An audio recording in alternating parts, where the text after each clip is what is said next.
Diaspora ready? 5, 4, 3, 2, 1. ይህ ዲያስፖራ ነው።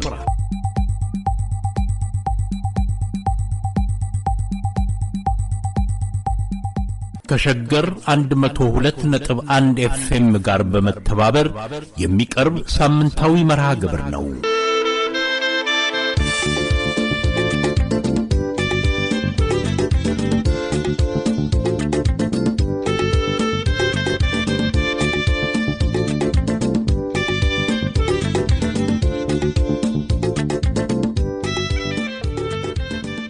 እንኳን ለዳግማይ ትንሳኤ አደረሳችሁ ውድ አድማጮቻችን። እንደምን ሰነበታችሁ ውድ አድማጮች? እነሆ ዛሬ በዕለተ ማክሰኞ አመሻሹ ላይ ተከሰትን። አነጋገርሽ ወደ አሁኖቹ ትውልድ እንደመጣ ያስጠረጥራል። ተከሰትን ስትይ ማለቴ ነው። ውሎን ያመለክታ ይሆን?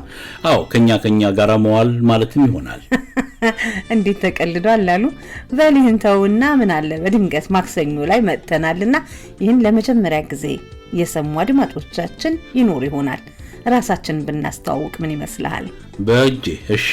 አድማጮቻችን ቀደም ሲል ላለፉት 1 ዓመት ያህል ሲተላለፍ የነበረው ይህ የዲያስፖራ ራዲዮ ሮቡ ምሽት ከዛሬ ጀምሮ ደግሞ ማክሰኞ አመሻሹ ላይ መጥቷል።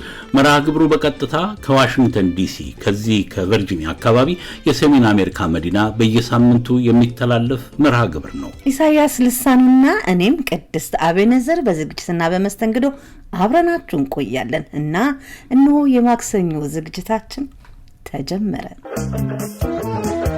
እንደ ኢየሩሳሌም ታክሶም ሲሆን ተሳለሚው መጣው አይንና ጥርሱን አይንና ጥርሱ ደስ በጊዜ ሸኘ ነው ሸንቱ ማደሪያቶ ሲጓዝ አገኘ ነው ነካካይ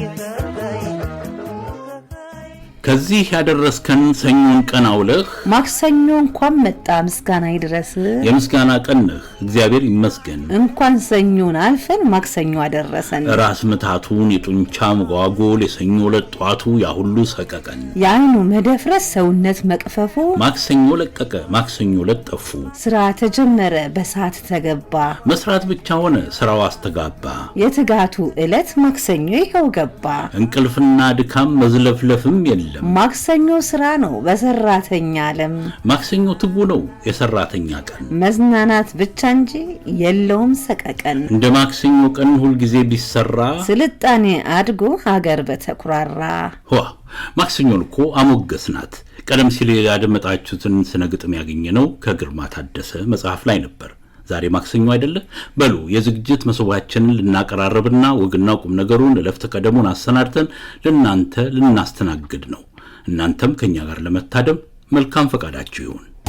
ዋሽቶ ለመኖር አፌ አይችልም ከቶ ታሎ ይኖራል እንጂ ያለው ነበርቶ ደልቶኝ የሞላ ኖሮ መኖር ባልጠላ ገንዘብ ለማግኘት ብዬ አላጣም ሰላም እኔ አላጣም ሰላም አላጣም ሰላም እኔ አላጣም ሰላም።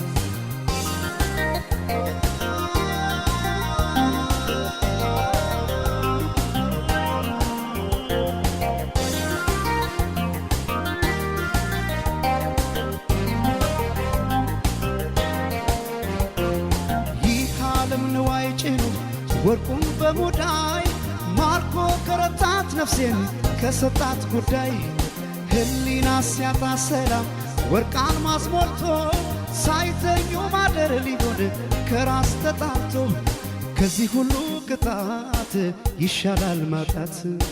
ከፍትፍቱ ፊቱ ይባላልና በራዲዮ ሞገድ ሆነብን እንጂ ፊታችን ፈካ እንዳለ ተጋበዙልን ዘንድ አብራችሁን ትቆዩን ዘንድ ደስ ብሎን ነው የምንጠይቀው። ከብርሃን ደምቆ የሚያንጸባርቀው እጁ ለዘወትር የማይታጠፈው እግሮቹ የማይደክሙ ቢሄዱ ሌሎች እንዲጠግቡ የሚያስተናግዱ የቆንጆ መለኪያው የመንፈስ እውነቱ ሩሩ ደግ ሰው ከፍትፍቱ ፊቱ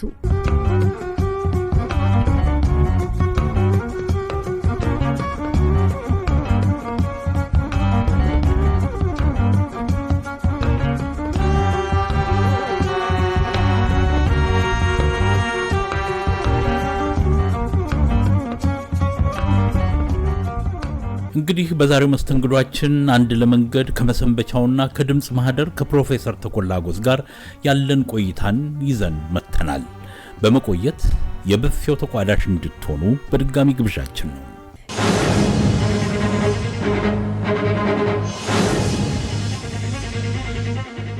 ከመሰንበቻው ምን ከበሩ ዋለ ብለን እንጠይቅ ነው። አብይ የሆነ ብቻ ሳይሆን ጉዳዩ ከኛ ጋር የሚነካካውን ለይተንና ሰንጥረን እናወጣና እናወጋቸዋለን። ከመሰንበቻው ብለን ዛሬ ሁለት ጉዳዮችን መርጠናልና እነሆ።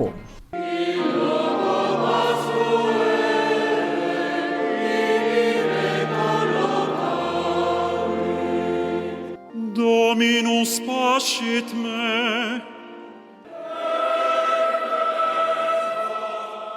ባለፈው ሳምንት ቅዳሜ ዕለት በሮም ቫቲካን የተሰማውን ድምጽና ደወል ነበር የምታደምጡት። አሁን በቅዱስ ጴጥሮስ ባዚሊክ ደረጃዎች ላይ የተከበረና ግርማ ሞገስ ያለው የቀብር ስነ ስርዓት ተከናውኗል። ባለፈው ቅዳሜ የሮማ ካቶሊክ ቤተክርስቲያን ቅዳሜ ዕለት የቀብር ስነ ስርዓቱ የተፈጸመው የመጀመሪያው ደቡብ አሜሪካዊ የካቶሊክ ፖፕ ወይም ርዕሰ ሊቃነ ጳጳሳት ፍራንሲስ ነበር። በዓለም መድረክ ላይ ልዩ አሻራን ያሳረፉት መንፈሳዊው አባት ከዚህ ዓለም በሞት ከተሰናበቱበት ዕለት ጀምሮ ብዙዎች ወደ ቫቲካን ሮም በመላት ተጉዘዋል። የዓለም መንግስታት የተለያዩ ሀገር ርዕሰ ብሔራት የተገኙበት ነበር የቀብር ስነ ስርዓቱ። በጎርጎሲያዊው ዜማዎችና የላቲን ጥቅሶች በፒያሳ ያስተጋባ የነበረበት ስነ ስርዓት ከጂኦፖለቲካው ጅምብርና ጦርነት ዳራ ጋራ ፊታውራሪዎቹን ከፕሬዝዳንት ትራምፕ እስከ ፕሬዝዳንት ቭላዲሚር ዘለንስኪ የተገኙበትም ነበርም። አንዳንድ ሀዘንተኞች ሌሊቱን በቫቲካን አቅራቢያ ጎዳናዎች ላይ ተኝተው ያሳለፉ ሲሆን ቅዳሜ ዕለት ረፋዱ ላይ በቅዱስ ጴጥሮስ አደባባይ ርዕሰ ሊቃነ ጳጳሳት ፍራንሲስን ለመሰናበት መሰለፍ ጀመሩ። ከሰዓታት በኋላ የዓለም መሪዎች በቅዱስ ጴጥሮስ ባሲሊካ ፊት ለፊት በተዘጋጀው መሰዊያ አጠገብ ተቀመጡ። ትዕይንቱ የአንድ ርዕሰ መስተዳድር የቀብር ስነ ስርዓት ለማክበር ተስማሚም ይመስላል። ቀይ የለበሱ ካርዲናሎች፣ የሀገር መሪዎችና ተወካዮችና ታዋቂ ሰዎች በዚያ ረዥሙ ይፋ ቅዳሴ ላይም ተገኝተዋል። የርዕሰ ሊቃነ ጳጳሳቱ የቀብር ስነ ስርዓት ለሕዝብ ክፍት አልነበረምና በቴሌቪዥን በቀጥታ አልተላለፈም። ግን ቫቲካን የአምልኮ ስርዓቱ ሂደቱን የሚያሳይ ቪዲዮ አጋርቷል። የቫቲካን አስተዳዳሪ የሆኑት ካርዲናል ኬቨን ፋሬል በሊቀ ጳጳሱ የሬሳ ሳጥን ላይ ማህተሞችን ሲያደርጉ አንድ ቅንጭብም ያሳያል።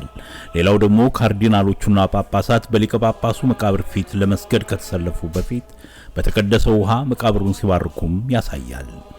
በሕይወትና በአጸደ ሥጋ ኑሮ ታሪክ የሰሩ የተባሉ አባት በህልፈታቸው እንዲሁ ታሪካዊ የሚባል ዜናም አላጡም።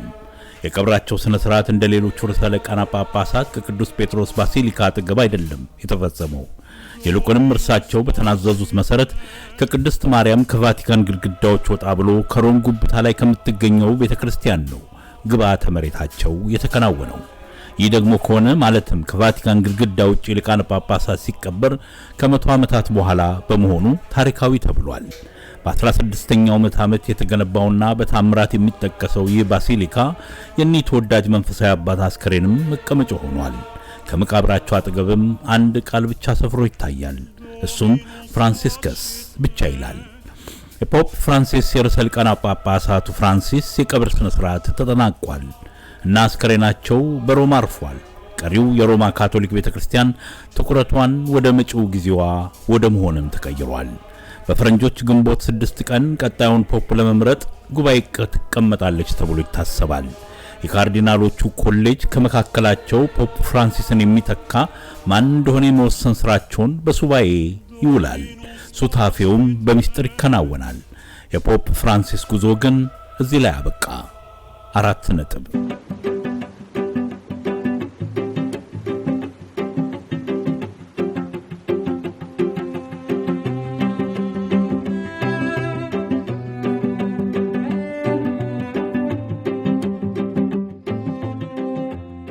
ሁለተኛ ጉዳያችን በዚህ ሀገር የጦዘውና የከረረው ስደተኞችን የተመለከተ ዜና ነው።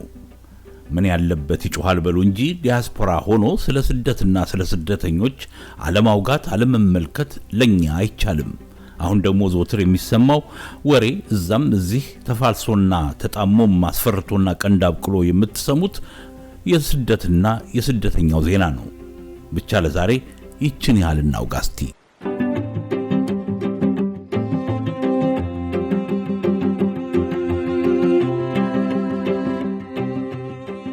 በፕሬዝዳንት ትራምፕ የመጀመሪያው ሳምንት ብቻ 10 የፕሬዝዳንታዊ ትዕዛዞች በስደተኞች ዙሪያ ተፈርመዋል ወይም ተላልፈዋል። የሀገሪቱን ወሰኖች ዘግቶ አንድም ስደተኛ ዝር እንዳይል ከማድረግ አንስቶ ያለ ህጋዊ ሰነድ የተቀመጡትን ይሁን ወንጀል የተመዘገበባቸውን ስደተኞች በገፍ የማባረር በግዴታ የማስወጣት እርምጃንም ይጨምራል። በፕሬዝዳንታዊ ትዕዛዛት የተጀመሩት እርምጃዎች ከፊሎቹ በፍርድ ቤት ክስ ተመስርቶባቸው ቢስተጓጎሉም ቀሪዎቹ ግን የተተገበሩ ናቸው። በዩናይትድ ስቴትስ ከሀገር እንዲወጡ ተወስኖባቸው የሚገኙ 1.4 ሚሊዮን የሚቆጠሩ ስደተኞች ይገኛሉ። ከነዚህ መካከል እንደ አንድ መረጃ ከሆነ 660 ሺህ የሚጠጉ ከአነስተኛ እስከ ከፍተኛ ወንጀል ያለባቸው ናቸው። የአሜሪካ የስደተኞች ዘርፍ 6000 የሚጠጋ ወታደሮች ናቸው ያሉት። እነዚህ ናቸው እንግዲህ እነዚህን ፈልገው አፍሰውና ፋፍሰው ከሀገር እንዲያስወጡ የሚፈለገው። የፕሬዝዳንት ትራምፕ አስተዳደር በዚህ ተግባር ውስጥ የሀገሪቱ የደህንነት አውታር ኤፍቢአይ እና የየአካባቢው ጸጥታ አስከባሪዎች እንዲተባበሩ ይሻል። የፕሬዝዳንቱ የምርጫ ዘመቻ ላይ ሰፊ ተቀባይነትን እንዳስገኘላቸው ብዙም ድምፅ ካሰጣቸው መካከል ዋነኛው የስደተኞች ጉዳይ እንደሆነ ይታወቃል። ፕሬዝዳንቱ በዚያ ረገድ የዜናው ሽፋንና ወሬ ሁሉ ስደተኞችን አባረሩ የሚልና ያንን የሚገልጹ እንዲሁም ፍላጎት እንዳላቸው ይጠረጠራል። በዚህም የተነሳ ትንንሽና ከዚህ ቀደም በሰፊው በጸጥታ ሲነገሩ የነበሩትን እንዲጮሁ እያደረጉ ናቸው። ብዙዎች እስከ ቅርብ ጊዜ እንደሚናገሩት የፕሬዝዳንት ኦባማ አስተዳደር ከወቅቱ ፕሬዝዳንት ትራምፕ በላቀ ህጋዊ ሰነድ የሌላቸውን ስደተኞችን በግዴታ ከሀገር አስወጥተዋል ይላሉ። እነዚህኛው ግን የተደረገውን አይደለም ሊደረግ የታቀደውም በማግነን የሚያቀርቡበት ትርኢት እንደ ጉድ የሚታይ ነው። አንዱና በብዙ በአሜሪካ መገናኛዎች ሲነገር የሰነበተው ጉዳይ ከኤልሳልቫዶር ጋር በተደረገው ስምምነትና ስደተኞችን በሚያስፈራ መልኩ የማጓጓዝና ከአስጨናቂው ወህኒ ቤት የማስገባት ተግባር ነው። የኤልሳልቫዶር ፕሬዚዳንቱ ናይብ ቡኬሌ ያን የአሜሪካው ውጭ ጉዳይ ሚኒስቴር ጎብኝተው ሲወጡ በይፋ እንደተናገሩት ሀገራቸው ዩኤስ አሜሪካ እስረኞቿን የምታስርባቸው ወህኒ ቤቶችን በክፍያ ሀገራቸው እንደምታስተናግድ ነው። ይህ ገበያ የገባበት ስምምነትን በተመለከተ የአሜሪካው ሩቢዮ ኤልሳልቫዶር የትኛው ዜግነት ይኑራቸው አሜሪካ በግድ የምታጓጉዛቸውን ወህኒ ቤቶቿን ታስቀምጥ ተስማምታለች። ኤልሳልቫዶር ደግሞ በአስቸኳይ ጊዜ አዋጅ ስር የምትገኝና የሰብአዊ መብት ጥሰት የከፋባት እንደሆነች የዓለም አቀፍ ሰብአዊ መብት ድርጅቶች ሲወተውቱት የነበረው ዜና ነው። የሀገሪቱ ዘብጥያዎችም ምድራዊ ሲኦል ናቸው ሲሉ የሚገልጧቸው ብዙዎች ናቸው። የትኞቹም ለህጋዊ ዋስትናና ለህግ አማካሪ በራቸው ጥርቅም ተደርጎ የተዘጋ ነው። የስደተኞችን መብት ጥበቃ ላይ የተሰማሩ ተቋማትም ሆኑ እዚህ በዩናይትድ ስቴትስ አሜሪካ የስደተኞችን መብት የሚሟገቱ የፕሬዝዳንት ትራምፕ አስተዳደር እየወሰደ ባለው እርምጃ ቁጣቸውን እየገለጹ ናቸው። የፍትህ አካላቱ ሳይቀርም ከፕሬዝዳንት ትራምፕ አስተዳደር ጋር ግብግብ የገጠመበት ሁኔታ እንዳለ ነው። የሆነ ሆኖ ሀገሪቱ ከህገ መንግስት ቀውስ በዚህ ምክንያት ትገባ ይሆን የሚለው ስጋት አስፈጻሚው አካል አልቀበልም የማለቱና ማንገራገሩ መቅድሙ እንዳይሆንም ተሰክቷል። ለሁሉም መሰንበቻው እንዲህ ነበር አድማጮች፣ ተመስገን ማለት ነው። የነገን ማን ያውቃል እንዲባል ለሁሉም ሳምንትም እንዲሁ ከመሰንበቻው እናወጋለን። ሽቡ ይመጣ ሽቡ ገላጋይ አው አገሪምባ ሽቡ ይመጣ ሽቡ ገላጋይ አው አገሪምባ ጎበዝ ነው ጀግና ያገሬ ሰው አው ለቀመሰው ጎበዝ ነው ጀግና ያገሬ ሰው አው ለቀመሰው ያገሬ ሰው ለቀመሰው ያገሬ ሰው ለቀመሰው ያገሬ ሰው ለቀመሰው ያገሬ ሰው ያገሬ ሰው ኢሳያስ አንድ ለመንገድ ምን ማለት እንደሆነ ታውቂያለሽ ብሎ ይጠይቀኛል። ነገሩን በደምሳሳው ባውቆም አዎ ብዬ አፌን ሞልቼ መናገር ግን አልፈለኩም። እኮ ምን ማለት ነው አልኩት። አንድ ለመንገድ ማለት ብሎ ጀመረ።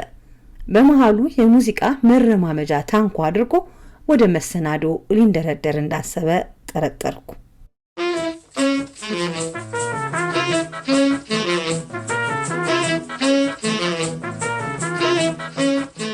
እንደምሰነበታችሁ።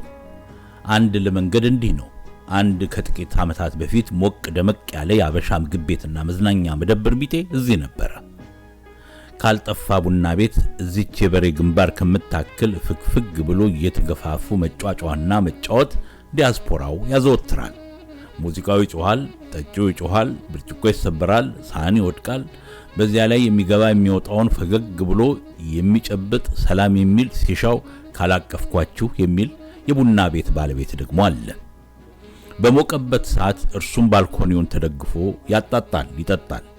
ጨዋታው ይሞቃል። ታዲያ እናንተ ዙሪያ አንዲት ጠረጴዛ ይዛችሁ ቤት ያፈራውን አዛችሁ እየጠጣችሁ ትቆዩ ይሆናል። በቃ ወደ የቤታችን እንሂድ ትሉና ሂሳብ ልትከፍሉ ልትነሱ ስትዳዱ ወይም ስትሞክሩ ያ የቡና ቤቱ ባለቤት እንዴ ምን ነው ገና እኮ ነው ሰዓቱ፣ በሉ አንድ ለመንገድ በኔ፣ ስሚ ማነሽ፣ ስማ ማነህ፣ አንድ ዙራ አንዳንድ ለመንገድ በላቸው በኔ ይላል። እናንተ ልትሄዱ ያላችሁበትን የእርሱን ግብዣ ትታችሁና ንቃችሁ ልትሄዱ አይቻላችሁምና አንድ ለመንገዱን ትቀበላላችሁ። ያ ዋዘኛ የቡና ቤት ባለቤት ያቺ አንድ ለመንገድ ያላት ለብቻዋ ስም አለው። ሲጠራት ሲት ቤልት ይላታል። የመቀመጫ ቀበቶ እንደማለት ናት። አንድ ለመንገድ ጠጥታችሁ አትወጡምና በቃ በዚሁ አንዳንድ እንበልኛም ትሉና እዛው ትቀራላችሁ። ታዲያ የኛ ሰፈር ልጆች አንድ ለመንገዷን አውቀው በል ልንሄድ ነው ይሉታል። ሲት ቤልት ስጧቸው ይላል እየሳቀ። እና ይሄው ነው አንድ ለመንገድ። እኔም እስቲ ከዲያስፖራ እዚህ አንድ ለመንገድ ቁም ነገር ልበላችሁ። ስለ መጽሐፍትና ስለ ንባብ ነው። ያነበበ ሺህ ዕድሜ ኖረ ብዬ ጀመርኩኝ ርዕሱን። መጽሐፍትን ሲያነቡ ከማያውቁት አምባኮ ያስገባል፣ ያላዩትን ዓለም ያሳያል። የአርጀንቲናው ደራሲና ገጣሚ ሆሄ ሉዊስ ቦርሄዝ ሁሌ ገነትን ሳስብ ቤተ መጻሕፍት ወይም ቤተ ንባብ ያለ ይመስለኛል ያለውንም ሁሌ አስበዋለሁ። እኛ ሀገር የሚነበብ መጽሐፍትን ለማግኘት የነበረውን የፈተና ጊዜ ደርሼበታለሁ። መጽሐፍ ለመዋስ አገር አቋርጦ ሲኬድም አይቻለሁ። ተወልጄ ባደኩባት ርዕሰ ከተማ አዲስ አበባ እንኳን 2 እና 3 ቤተ ንባቦች ሆነው ስንሯሯጥና ስንገባ አውቃለሁ። የኛ ቱጃሮች ሆቴልና ዳንስ ቤት ሲከፍቱ እንጂ ቤተ ንባብ ሲፈጥሩ ለማየት አልታደልንም እና የመጽሐፍት የሚነበብ ነገር ጦትና ድርቅ ነበረ። አንዱ ከቀያችን ሳንቲም አውጥቶ ወይም ሶልዲ ተበድሮ የገዛትን መጽሐፍ ሰው ሁሉ እየተዋሳት ሀገር ዞራ ስትመጣ የተለበጠችበት ጋዜጣ ተቀዶ ራቁቷን ቀርታ ጥራዟ ተፈንክቶ ልትበታተን ደርሳ ያየናት ዘመንን እስከ መጽሐፏ ጭምር አስታውሳታለሁ። እኔም በግሌ ርዕሷ እንደወጣች ቀረች የተባለችውን መጽሐፌን አጥቼ ቀርቻለሁ። ለአንድ እንደኔ ታዳጊ ጓደኛ ያውሼ ከእርሱ ወደ ሌላ ከዚያም ወደ አንዱ ስትዞር በዚያው መጽሐፌም እንደ ርዕሷ ሆና እንደወጣች ቀርታለች። በዚያ መጽሐፍ እንደወርቅ በሚታይበት ሁኔታና ጊዜ መዋዋስ እንኳን የሚኖረው በስንት ልመናና መሐላ እንደነበር አልሸሽጋችሁም። ሀገራዊ ብቻ ሳይሆን በተባራሪ ከውጭ የገቡትን መጽሐፍ ተሸክመን ለማንበብ ጥግና ከለላ የምንፈልግበት ጊዜው ፍንትው ብሎ ይታየኛል። በዚያን ጊዜ ከግራቸው ስር አያቶቻችንና እናቶቻችን ስር ማስቀምጠውን እነርሱ ጥጥ እየፈተሉ ነጠላ እየቋጩ አንብብልኝ እስቲ የምንባለውም ጊዜ እንደነበረም አትረሱትም። ሀገራችን በንባብና በእውቀት የጉዞዋ ሂደት ወጣ ገባ መንገዶች ገጥሟት ማለፉን እረዳለሁ።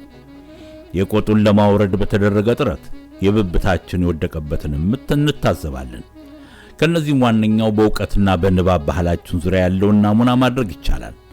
ዘመናዊ አስኳላ እግሩ እየገባ ወንዛዊውና በዘመናት የዳበረው የኛ የሚባለው አስተምሮ እየተዘነጋ ከቶም እየተናቀ የመሄዱ ሁኔታ ብዙ ተግዳሮትን ሰጥቶናል። ከውጪ ከባዳኑ ያመጣነው ቦላሊ ሱሪ አልሆነን ሲለን እግራችንን የቆረጥንበት ታሪክንም ማጤን እንችላለን። ኢትዮጵያ ጥንታዊቷ ቤተክርስቲያን ውስጥ በአብነት ትምህርት ቤት በቅኔ መመስጠርና በመማር በማስተማር ሂደት የንባብና የፍልስፍናው ፍተሻ እንዴት እንደተጓጎለ ለመረዳትም አያዳግትም። ስለዚህ በአውሮፓው ቅድ ወይም ዩሮሴንትሪክ እየተቀረጸ ከመጣው ትውልድና ከዚያው ስለወጣነው ገብሱን ወደ ማውሳታችን እስቲ ልቀጥል እና ስለ ንባብ ባህላችን ስናዋሳም ዘመናዊ አስኳላ ጋራ በተያያዙ ስሌት እንደሆነ ማስመሪያ ያስፈልግ ይመስለኛል። እርግጥ ነው ዘመነ በተባለው ትውልድ ውስጥ የንባብ ባህሉ ሊፈተሽ ይችላል። ከየት ደረሰ ብለው ሊያመሰኩትም ይችላሉ።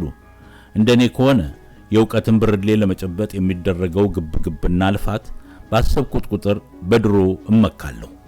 አንብቦ የሚናገር አውቆ የሚመሰክር ሲገኝ ብዙም ባራቀው ትውልድ ውስጥ ሁሉም ጆሮ ሰጥቶ ይሰማ ነበር። እልህና ስሜቱንም ያንን የማንበብ ፍላጎቱን እንደ ሮኬት ያተኩሰው እንደነበረም ይታወሰኛል። ካላጋነንኩት ጥያቄው የነበረው የእንግሊዙ ደራሲ ሼክስፒር መሆን ያለ መሆን ያለውን ለኛ ጥያቄው የነበረው የማንበብ ወይም ያለ ማንበብ ነበር ማለቱ ያስደፍራል። አሁን ከደረስንበት የስልጣኔና የቴክኖሎጂ ፍጥነት ጋር የትላንቱን የንባብ ባህል ሲያስተያዩት ደግሞ የሚገርም ተቃርኖና ልዩነት ታያላችሁ። መጽሐፍትን ለማግኘት በማይሎች ርቀት የእግር ጉዞ የተደረገበትን የሚነበብ መጽሐፍ ፍለጋ የሚለፋበትን ዘመን ያስታውሳሉ። ዛሬ ደግሞ ዘመኑ ተፋጥኖ የሚነበበው መጽሐፍ ከጣታችን አጠገብ የመገኘቱን እድል ደግሞ ተመልከቱ። ቀደም ሲል ተቃርኖና ልዩነት ያልኩት ትላንት የነበረው የእውቀት ጥማትና የጋለ ፍላጎት የሚነበብ ከማግኘት ጋር የነበረው ፈተና በአንድ በኩል ፈጥጦ ይታየኛል። በዚያ በኩል ደግሞ የሚነበቡ መጽሐፍትና ምርጫው ተከምሮ የማወቅና የማንበብ ፍላጎቱ ግን እየከሳና እየመነመነ መምጣቱን ደግሞ ይታዘባሉ። ወደ ታሪኩ ዞር ብለን ብንመለከት የትላንት በተረመመ ቆዳ ወይም ብራና ላይ በመንጎል ከሚጻፍበት ዘመን እስከ ዛሬው የዲጂታል አቅርቦት ድረስ የተከደው ጉዞ ፍጥነቱ የሚደነቅ ነው እኮ። ቀደም እንዳልኩ ነው የንባቡ ባህልና የማወቅ ጉጉቱ ግን አቅርቦቱ ሲበዛና በሩ ሲከፈት አብሮት የመጣው ዳተኝነት ይመለከቷል እና ስለምን ብሎ መጠየቅ ተገቢ ይሆናል። ብዙዎች እንደሚሉት ይልቁንም ጥናቶችም እንደሚገልጡት የዲጂታል አብዮት ሰይፍ ሁለት አፍ ያለው ነው። በሁለቱ ወገን የተሳለ መሆኑ ተግዳሮት አለ። ልክ የዲጂታል ለውጡ እንደተከሰተ የንባብ ባህሉም እግር በእግር የመቀየር ዕጣ ገጥሞታል የሚሉ አሉ። ዲጂታል ቅድ ያላቸው መጽሐፍት ወይም መጽሐፍት ወይም ቡክ መጽሐፍት በድምጽ የአዲስ ዘመን መራመጃዎች ሆነው ብቅ አሉ። እዚህ የሰለጠነው ሀገር ሳይቀር የመጽሐፍት ህትመት ነገርም አበቃለት። አንባቢዎችም ወደዚያ ዘመን አመጣሹ ሊሄዱ ነው ተባለ። የንባብ ባህሉ የማወቅ ፍላጎቱ አድማስም ለሚፈልጉት ሁሉ በሩ ይበልጥ በስፋት ተከፈተ። ይሁንና የስልጣኔው ጉዞ ያለ እንቅፋት ብቅ አላለም። ኢንተርኔትን የምናስታውስበት የምናነብበትና የምናስብበትን መንገድ እየቀየረብን ሄደ የሚል ጸሐፊ አለ። እዚህ የንባቡን ባህል ለሁሉም የተከፈተ ወይም ዲሞክራሲያዊ ያደረገው ቢባልም የትኩረት መከፋፈል አደጋን አብሮ ይዞ መጣ። እንደ ልብ የዲጂታሉ ምንባብ መትረፍረፉ እንዳርነት ቢወሰድም ጥልቀትና ትኩረትን የሚፈታተን ደግሞ በዚያ በኩል መኖሩ ግልጽ ሆነ። እዚህ ላይ ደግሞ የማህበራዊ መገናኛ ወይንም ሶሻል ሚዲያ ታከለበት። አዎንታዊ የሆነ ተጽዕኖ የንባቡን ባህል የሚያበረታታ አቅጣጫ ይሆናል የሚል ገራገር ሐሳብ አብሮት ተከተለ። እንደውም መጽሐፍቱን የማስተዋወቂያ የአንባቢዎች ማበረታቻ መድረክ ለመሆን አቅም ይኖረዋል የሚል ሐሳብም አብሮት አንዣበበ። ነገር ግን ማህበራዊ መገናኛ ቆንጽልና ጥራዝ ንጠቅ ለሆነ ከቶንም አቋራጭ የመሆን ክፍተትን ደግሞ ፈጠረ። ምንም እንኳን የዚህን ውጥንቅጥ ባይኑ በብረቱ ያየ ባይኖርም እንደ ትንቢት የተናገረው ይመስል ጸሐፌ ተውኔት ኦስካር ዋይልድ በጥንት ዘመን መጽሐፍት በፊደል ሰዎች ተጽፈው በህዝብ ይነበባሉ፣ በአሁኑ ጊዜ ግን መጽሐፍት በህዝብ ተጽፈው በማንም አይነበቡም አይነት ሆነ። ሁላችንም እንታዘብ ይሆናል። በምርምርና በንባብ ዳብሮ የነበረው ወጋችን ሳይቀር በማህበራዊ መገናኛ ለቅጽበቱ በተነገረና በተጻፈ አረፍተ ነገር የመተካቱን አደጋም እያየን ነው። የንባብ ባህልም ለምርምር የነበረው ትጋትም በዚሁ የዲጂታል መሬት መንቀጥቀጥና መሰንጠቅ ከአደጋ ላይ የተጣለ ሆነ። ዛሬ በእኛ ሀገር ይዞታ ብቻ ሳይሆን በሰለጠኑት ሀገራትም የዚህ የማህበራዊ መገናኛ ተግዳሮት ይፋ ነው። መቋጠሪያው መፍትሄው ምን ይሆን የሚል ግን ያነጋግራል፣ ያመራምራል። እንደ ብሂል ተወስዶ ከመናገር በፊት አስብ ይባላል። ከማሰብ በፊት ግን ማንበብ እንደሚቀድም ትውልድ እንዲረዳው ማድረጉ ነው ቁም ነገሩ። እንደውም ይህ ነው አንድ ለመንገድ ማለት። ወጣቶች ዕውቀትን እንዲጠሙ የንባብ ባህልን ለመላበስ እንዲሽቀዳደሙ የሁሉም ምኞት ነው። ይሁንና በአመዛኙ ትኩረታችን ቅጽበታዊ፣ የማንበብ ፍላጎታችን የከሰመ የመሆኑ ነገር የነገው ምን ይሆን የሚል ጥያቄን ያስነሳል። ጥራት ንጠቅ አገላለጦች መሰልጠናቸው ለንባብ ያለው ጥሞና መለዘቡ ሊያሳስበንም ይገባል። እኛን ማህበረሰቡንም ሀገርንም። ማን እንዳለው ተዘነጋኝ እንጂ እኮ የሚያነብ ሰው ከመሞቱ በፊት ሺዎችን ሕይወት ይኖራል፣ ያላነበበው ሰው ግን የሚኖረው አንድ ነው የሚል አገላለጽ አለ። እውነትም ያነበበ ሺዎችን ዕድሜ ኖረ ይለዋል። በሉ ወገኖቼ፣ ኢሳይያስ ልሳኑ ነኝ። በዚሁ ላብቃ። ይችናት አንድ ለመንገድ።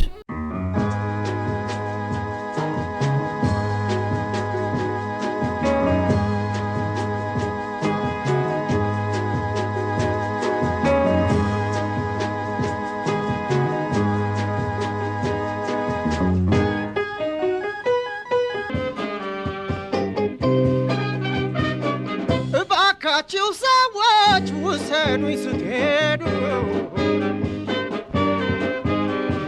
ፍቅር ጋር መድረሻ ቤት ነው መንገዱ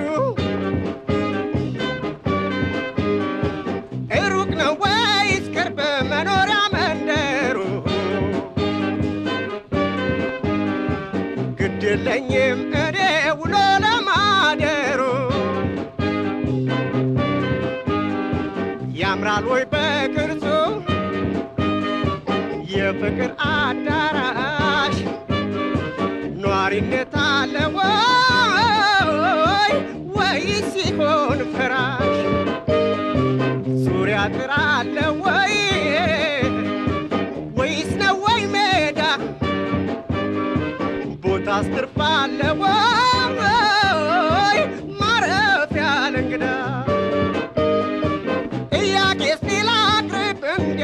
ነገሩ በየት በኩል ይሆን የፍቅር ሀገሩ? ተከታዩ ዝግጅታችን ከድምጽ ማህደር የተሰኘው ነው። ባለፈው ሳምንት ክፍል 1 ያሰማናችሁ ከፕሮፌሰር ተኮላ ሀጎስ ጋር የተደረገ ውይይት ነው። ውይይቱ የፖለቲካ መልክዓ ምድራችንን ሁኔታ የሚያስቃኝና ራሳችንንም የምንፈትሽበት ውይይት ነው። ውይይቱ ምን ነው ሆደ ሰፊነትን አጣን የሚያሰኘውን ጥያቄ በመፈተሽ አይነት ይጓዛል።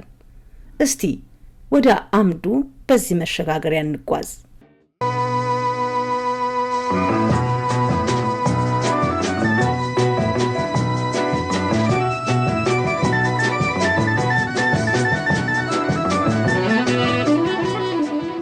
በርካታ የጥናት ጽሑፎችን ያቀረቡ ናቸው እንግዳችን። ኢትዮጵያን በሚመለከት የጻፏቸው አወያይ የምርምር ስራዎቻቸውም የበረከቱ። ዲያስፖራ ራዲዮ ከርሳቸው ጋር ወደ ውይይት የዘለቅነው በሀገራችን ያላቃ ወይም የምሁራኑ ዘርፍ ማህበራዊ ተግዳሮታችንን ይበልጥ ለመመርመር ውይይትም ለማነሳሳት ያመቻል በሚል ነው። በዚህ ሀገር ታዋቂ በሆነው የሃርቫርድ መካነ ጥናት ጭምር ያገለገሉ ናቸው ፕሮፌሰር ተኮላ። ከድምጽ ማህደራችን አውጥተን ታዲያ ልናሰማችሁ ወደድነው ሳቢያውም እንደ ዘበት የምናያቸው ችግሮች በጥሞና መርምረን መፍትሄ እንድንሻላቸው ወደ መግባባት እንድንመጣ ያግዙናል በሚል መንፈስ ነው። ታዲያን ለዛሬው መነሻም ያደረኩት ማህበራዊ ፖለቲካዊ ውይይቶቻችንን ስናደርግ ወደ አንድ ማዕከላዊ ነጥብ የሚያመጣንን አቅጣጫ ከመሻት ይልቅ ወደሚለያየን ይበልጡኑ እናተኩራለን። ከቶንም በመነጣጠቅና በመገዳደል ላይ ያለን ፈጣን ጉዞ ያስፈራል። ከቶ ግን ለዚህ መፍትሄ የሚሆነውስ ምን ይሆን አልናቸው። ከዚያ ጀምረን ሌሎችንም ጉዳዮች የፍልስፍናችንንም አካሄድንም አተያይንም እያነሳን እንወያያለን። በመጀመሪያ ግን ለዚህ ለቀደመው ጥያቄ ፕሮፌሰር ተኮላ እንዲህ ሲሉ ምላሻቸውን ጀመሩ። ጥሩ ነው ተሳያል ጥያቄ ችግሩ ምንድነው? መፍትሄውን ለማግኘት ችግሩን በሚገባ ግን መመርመር ይገባናል። ለምንድን ነው እንደዚህ የምንሆነው? ለምን ብለን ቶሎ ብለን ወደ መሳደብ ወይንም ደግሞ እርስ በርስ የማይጣጣም ነገር እና ተሸሽጎ ስምን በራስ ስም ሳይሆን በጽሁፍ በምንድን የሚባለው በጸሐፊ ስም በመጽሐፍ የመሸሸጊያ ስም በመያዝ ይሄ ሁሉ ከየት መጣ ብዬ ሳስበው ነገሩ ምንድን ነው የሆነው? ድሮ አዲስ አበባ ዩኒቨርሲቲ ቀዳማዊ ኃይለ ሥላሴ ዩኒቨርሲቲ ነበር የሚባለው። እዛ አንድ ኮሮኮዳይል ግሩፕ የሚባል ተፈጥሮ ነበር። የኔ አመቶች ናቸው እነዚህ የምልህ ሰዎች። አንድ አመት ወይም 2 አመት ሊቀድሙኝ ነው እንጂ እዛ ስንገባ በ60ዎቹ ማለት ነው በተመሳሳይ ጊዜ የመጣ ሰዎች ነን። እድሜያችንም የዛን ያህል አይራራቅም። እና እዛ ኮሮኮዳይል ግሩፕ የሚባለው ስማቸውን ሳይገልጹ ከውስጥ ሁነው ይሄ ያለውን የሰዓት የተዛባ ኢፍትሃዊ የሆነ የመንግስት አመራር ያንን ለማጋለጥና ያንን ችግሩን ለማሳየት ሲሉ ራሳቸውን ለመከላከል እንዳይያዙ በቀላሉ እንዳይጎዱ ለማድረግ ስም መፍጠር ጀመሩ። የጸሐፊ ስም የራሳቸው ስም ሳይሆን። ኋላ ግን ያንን ያደረጉት መሰረተ ምሬቱን ጋር ተያዘበት ጊዜ እንዳውም የግራ እንቅስቃሴ በግለሰቦች ላይ የተመሰረተ ስላልሆነ ስም ምንድን ነው አያስፈልግም በስማችን መናገር ወይም በስማችን መጻፍ። ስለዚህ የራስህን ስም አታቀርብም፣ በራስህ ስም አትጽፍም። የስም የጸሐፊ ስም ትይዛለህ።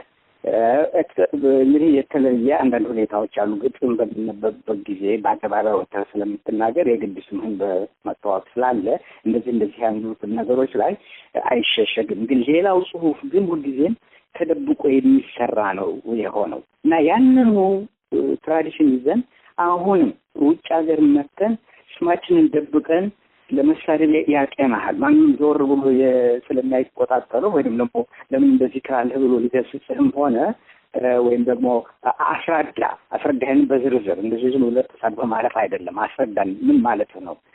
ይሄን ሁሉ ለማስወገድ ሲባል መሸሸጊያ ሆነ በሌላ ሰው ስም ጽፈህ ተደብቀህ ዳርት መወርወርና ሰውየውን መውጋት መቻል ካደረግህ እንደ ትልቅ ሙያ እንደ ትልቅ ጀብዱ ተፈጠረ ይሄ እና ከዚህ ለመላቀቅ በእውነት መሰረታዊ የሆነ የራስን አመለካከት መለወጥ አለ። እንደዚሁ እኔ እናንተ አሁን ዛሬ በመነጋገራችን የአንድም ሰውን አስተሳሰብ ልንለውጥ አንችልም። በዚህ በአንዲት ፕሮግራም ግን በተከታታይ ይሄን ነገር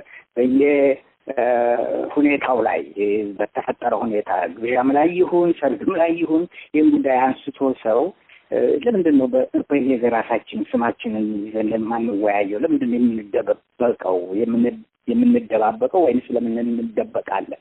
ይህን መሰረተ ለውጥ ለማምጣት እንግዲህ ምናልባት ደግሞ በይበልጥ ልጆቻችን ላይ ይሄ ነገር ሊጸድቅ ይችላል፣ ሊራባ ይችላል እና በዛ መሰረት ላይ ተመስርቶ ወደፊት የሚታየው ጽሁፍ ሰው የራሱን ስሙን ጽፎ የራሱ ሪስፖንሲቢሊቲ የሆነ ተቀብሎ የመጣውን ለመጋፋትም ይሁን ለመቋቋም የተወሰነም ደረጃ ቢሆን እምነት በራሱ ላይ አሳድሮ በዛ መልክ ይቀርባል ብዬ ወደፊት ተስፋ አድርጋለሁ።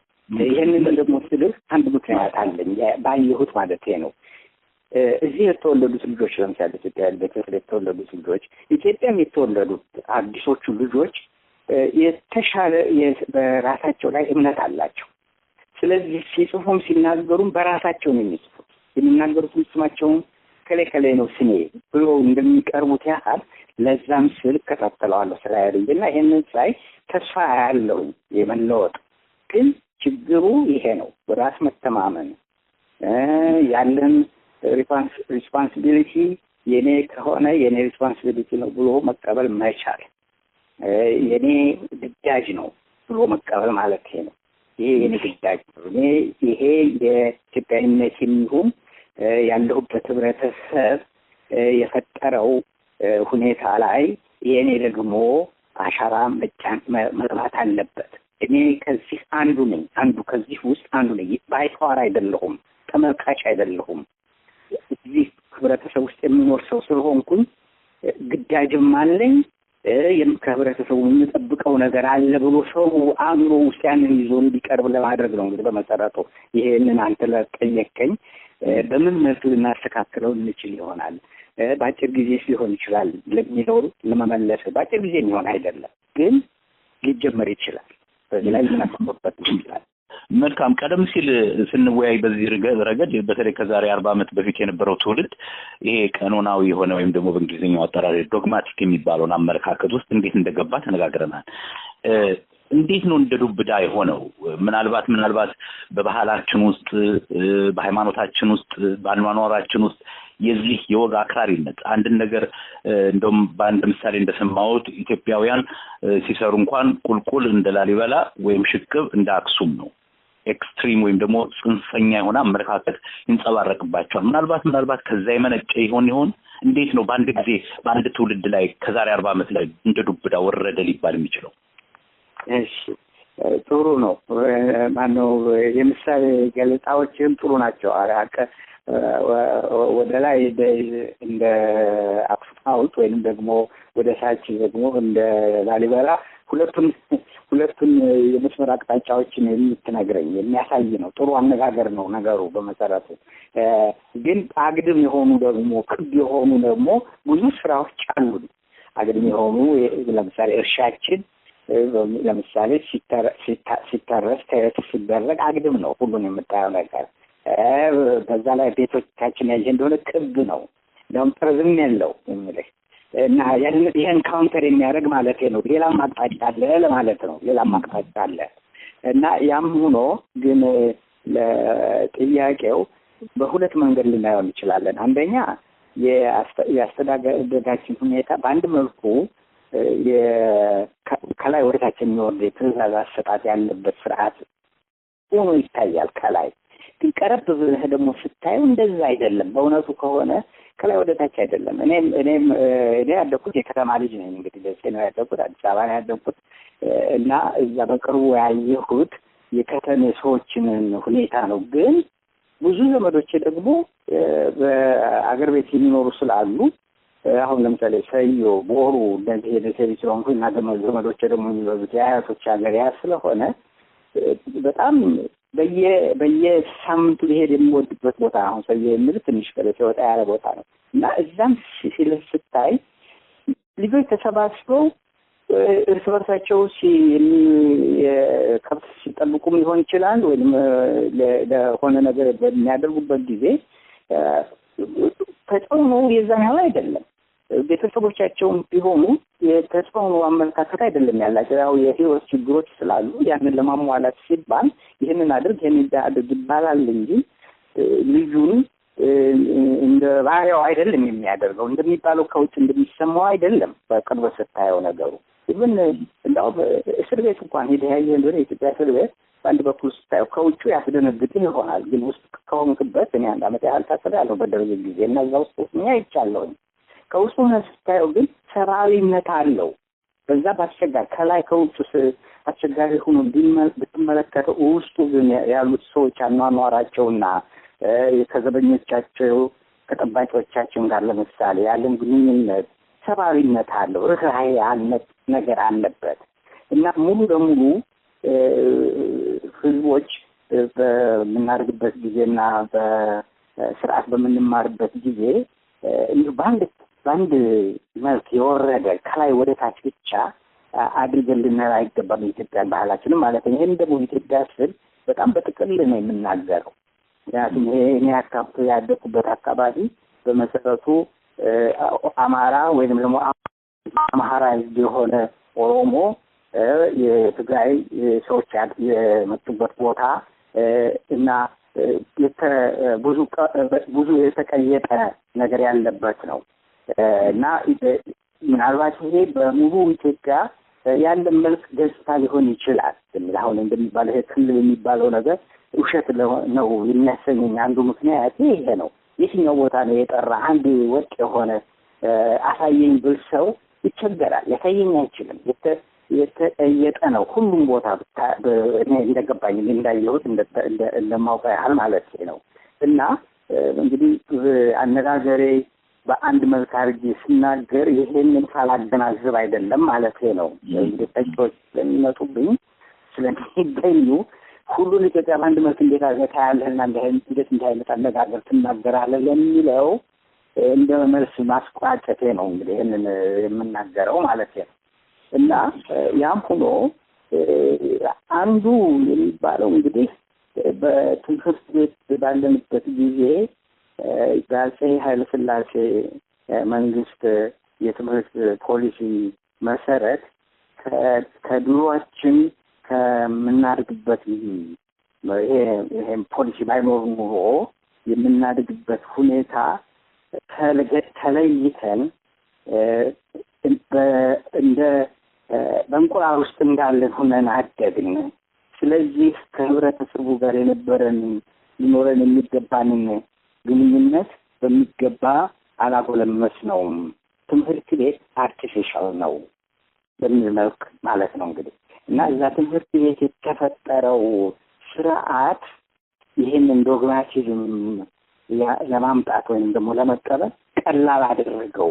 ለእኛ ሌላ ተከላካይ የሆነ ወይም ልንከላከልበት የምንችለው ያተጎለመስነው ከህብረተሰባችን መካከል ሆነን የተማርነው ነገር አልነበረንም ወይም ደግሞ አነስተኛ ነበር እና አርቲፊሻል የሆነ ኤንቫይሮንመንት ስለገባን በዛ ምክንያት የዶግማ ነገር በታፍ ላይ እንደሆነ እንዴ ሌኒን ይገባል ስለዚህ ሌኒን ያለው ብቻ ነው አንተ ይሄን አትናገር አንተ ይሄን ተተናገርክ ጠላታችን ነው ወደሚለው አድላን በዛ ምክንያት ሌላ ስርዓት ስላልተማርን በደንብ አድርገን ማለት ነው በትምህርት ተማሪዎችንና ቤተሰቦቻቸውን ስታይ አሁን በአካባቢው ያየሁትን በራሳችን ያየሁትን እና እንደ እንቁ ልጆች ተደርገን የታየ ነው ተከብረን ነው እንደውም ቤተሰቦቻችን ይፈሩናል እኛ ተማሪዎቹ እና ያ አዲስ ነገር ነው በኢትዮጵያ ባህል እንደዛ ነገር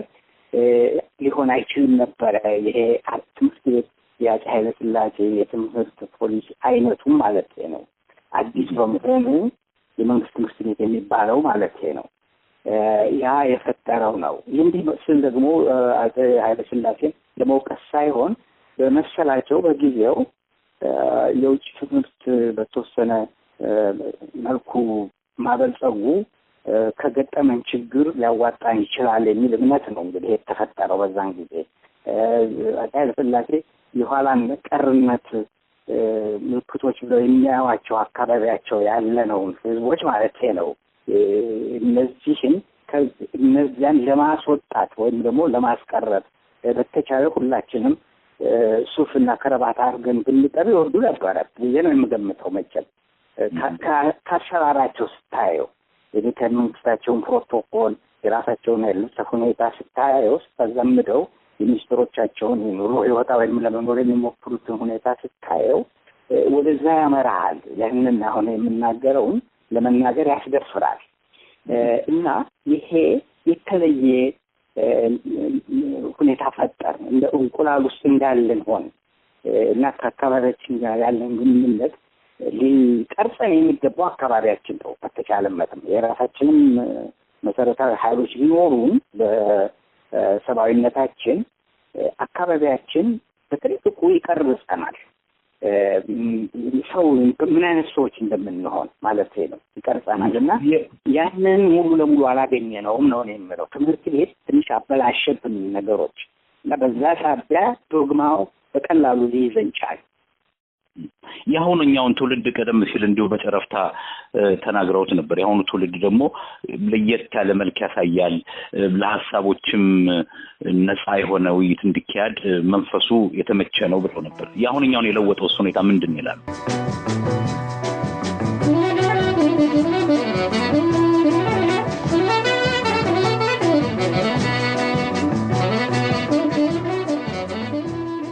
ከፕሮፌሰር ተኮላ ሀጎስ ጋራ የተደረገው ውይይትና ከድምጽ ማህደራችን የምናቀርብላችሁ መርሃ ግብር አልተጠናቀቀም ቀደም ሲል የሰማችሁትን ጥያቄና ሌሎችን ደግሞ ይዘን በመጪው ሳምንት የመጨረሻውን ክፍል እናቀርባለን የዛሬውን ግን በዚሁ አጠቃልለን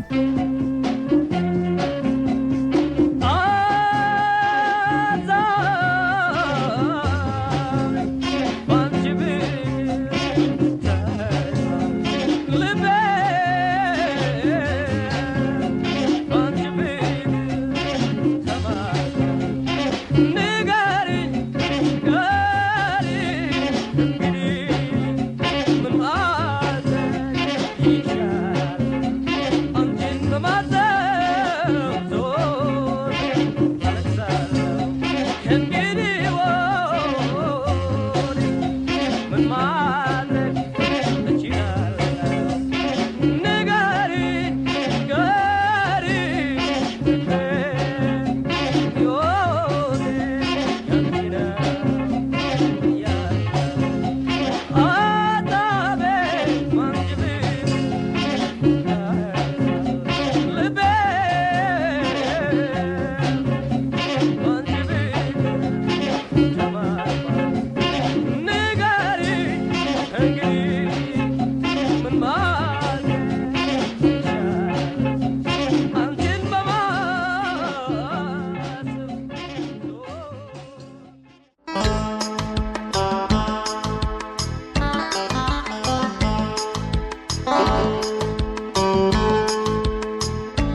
የዲያስፖራ የስነ ግጥምና የወግ ገበታ በጥበብ እንኖር ወርሃዊ መስተንግዶና ዝግጅታችን ባለፈው ሳምንት አርብ እዚህ በዲኤምቪ አካባቢ በተሳካ ሁኔታ ተካሂዶ ነበር።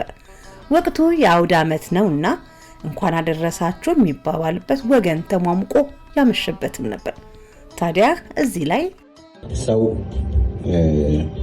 በየዕለት ገጠመኝ ውስጥ ቀን ያማርራል፣ ሌላው ይደሰትበታል። የኔ ገጠመኝ የኔ ቀን ነውና መነሻዋ አዳማ ናዝሬት ላይ ነው። ከዛሬ 4 ዓመት በፊት አሁን የማልነግራችሁ ነገር ገጥሞኝ እዛው ፈላች ግጥም።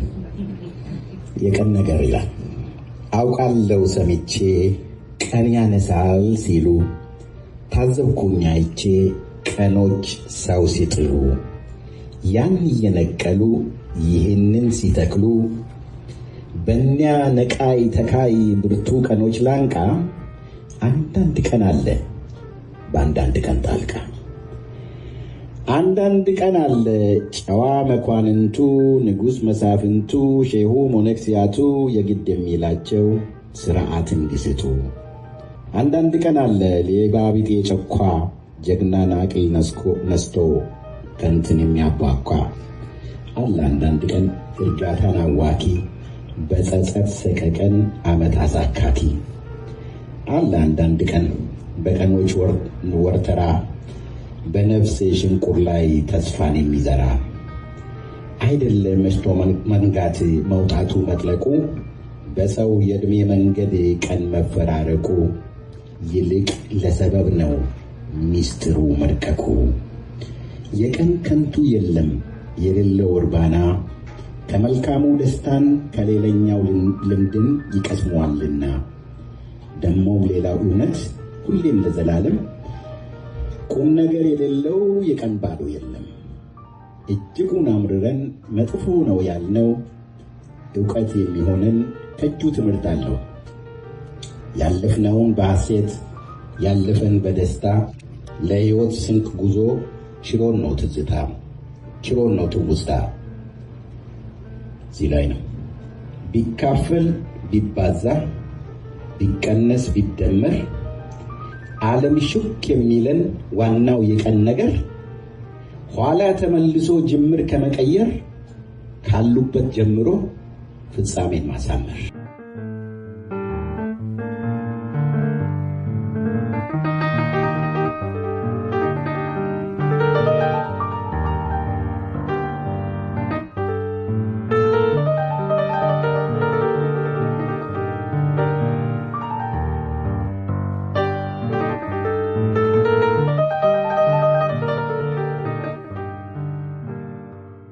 የጥበብ እንኑር ወርሃዊ የስነ ግጥምና የወግ ገበታ ከተገኘው የጋዜጠኛ በፍቃዱ ሞረዳን ስነ ግጥም ነው አንዱን የጋበዝናችሁ። ይህ የዲያስፖራ ድግስ እንድትቋደሱም ለማድረግ ነው ቁጥር 1 ያልነው። ብዙዎች በስነ ግጥሙ የሚደመሙበት የሚጠምኑበት በኑሮ ከፍታና ዝቅታ መካከልም የሚሽለኮሉበት የቤተሰብ የቅኔ ቤት ነው። ይህ ምሽት የግጥም ጨዋታና ቁም ነገርም ድግስ በስደት ዓለም የትም ይሁን የት ከሀገር ርቆ የሚገኙበት ወግን እርስ በርስ የሚነጋገርበት መድረክ ሲገኝ ደስ ይላል። ደግሞ ይህ የዲጂታሉ ዓለም የሌለውን አለ አሰኝቶ ያልተዳሰሰውን የተዳሰሰ አስመስሎ የሚያታልልበት በመሆኑ በዚህ የሰው ለሰው ተቀራርቦ ተነፋፍቆ ተገናኝቶ መነጋገሩን መተዋወቁን ተዋውቁን መጫወቱን የሚሰጠው ማህበራዊ እርካታ ፋይዳው ቀላል አይደለም። እኛ በዚህ በዲያስፖራ በስነ ግጥምና በወግ ገበታ በጥበብ እንኑር ብለን ስንነሳ በዚህ ሀገር ስደተኞች የሚነጋገሩበት ሐሳባቸውን የሚገልጡበትም መስክ መድረክም ጭምር ነው።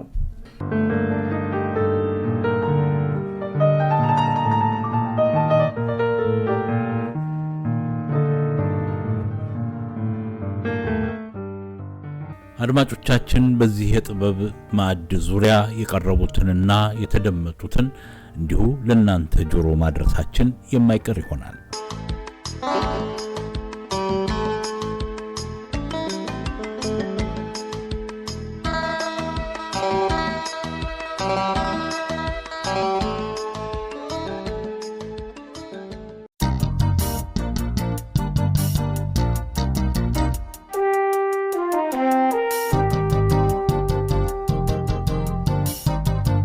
የዲያስፖራን ጥበባዊ ቃል የምናሰማበት ክፍለ ጊዜ ላይ ደረሰን። የዛሬው እነሆ። ቅጠሉ የበዛበት ችፍርክ ብሎ ያደገ ሽቅቡን የተመዘዘ አንድ ዛፍ ከመስኩ ላይ ይታያል።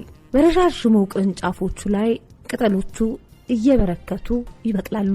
ስሩ ወደ ከርሰ ምድሩ ዘልቆ ገብቷል እና ያ ትልቅ ዛፍ ለወፎቹ ሁሉ መኖሪያ ጎጇቸው ሆነ። በቅርንጫፎቹ ላይ ቤታቸውን ሰርተው ይኖሩበት ጀመር። ቀዳዳም ፈጥረው ከግንዱ ውስጥ ዘልቀው ያድሩበታል።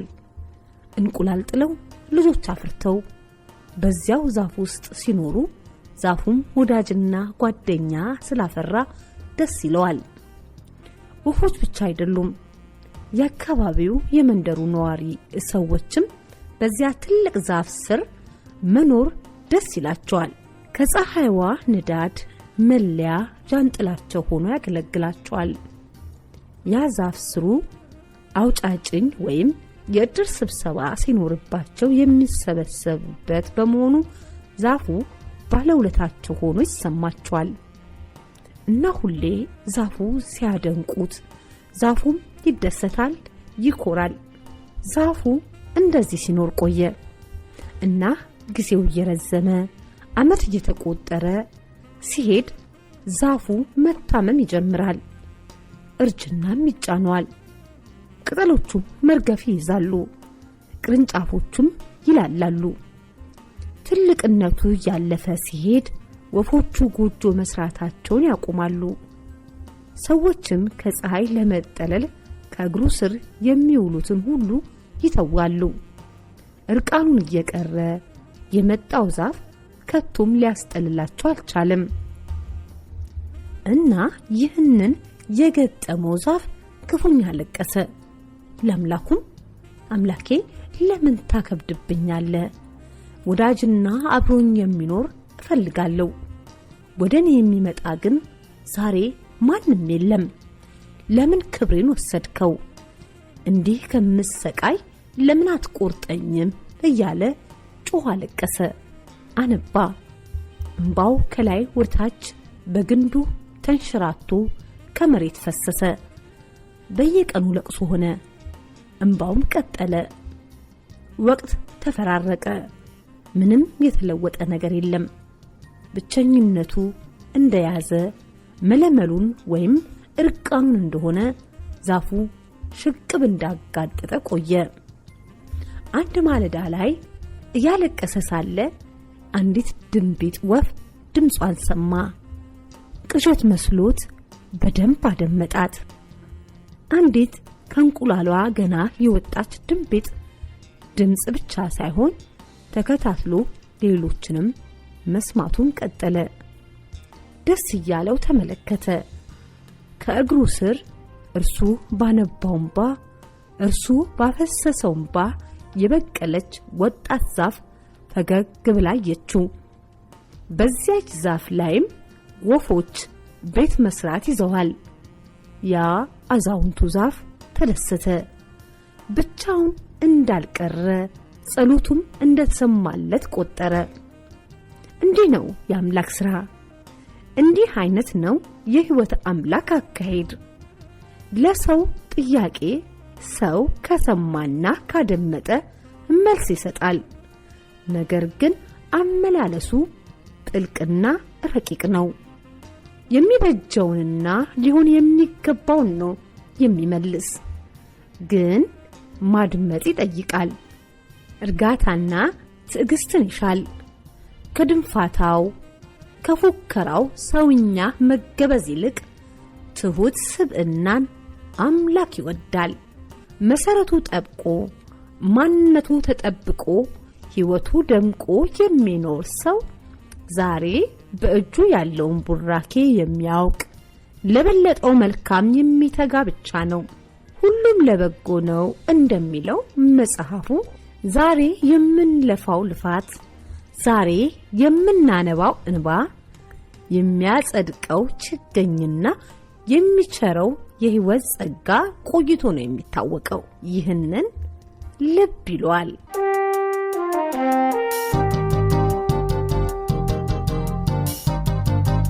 አሁን ቀደም ሲል የሰማችሁት የዲያስፖራ ጥበባዊ ቃልን ነበር። ጠቅላላ ዝግጅታችን ከሚጠናቀቅበት ደቂቃ ላይ ደርሰናል። ሳምንት በተመሳሳይ ሰዓትና በልዩ ልዩ ዝግጅቶች እንገናኛለን። ለመስተንግዶና ለዝግጅት አብረናችሁ የቆየነው ቅድስት አበነዘር፣ እኔም ኢሳያስ ልሳኑ ከተባባሪዎቻችን ጋር መልካም ሳምንት እንዲሆንላችሁ ተመኘን። ጤና ይስጥልኝ።